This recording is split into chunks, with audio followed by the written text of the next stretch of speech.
পর্দার আড়ালের মা, আপনার মতো কত মা এখনো আছে, পর্দা রক্ষা করে চলে, বেপর্দায় আড্ডায় যায় না, মার্কেটে যায় না, মোবাইলে চরিত্র বিক্রি করে না, সন্তানগুলো আদর্শ আলা বানানের মেহনত করে, এরে আম্মা জান স্বামীর মাল হেফাজত করে।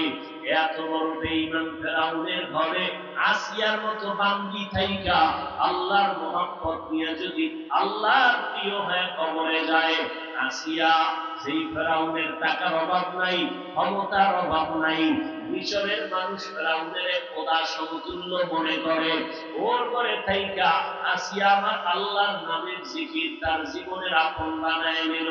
ফেরাউন বলে, আসিয়া জবানের মধ্যে তুমি কার নাম উচ্চারণ করলা? বলে, আমার রবের নাম। বলে, আমি তো মিশরের রব, তুমি আবার কোন রবের নাম বললা? আসিয়া কয়, রে ফেরাউন, তোমারে যিনি বানাইছেন তিনি আমার রব। ফেরাউন বলে, সর্বনাশ, আমারে রব বলো। বলে, হবে না। বলে, বলো। বলে, পারবো না। কেন? বলে, না, তুমি আমারে বানাও নাই, তোমাকে আমি রব করে মানতে পারি না। ফেরাউন বাঁকা হয়ে গেল।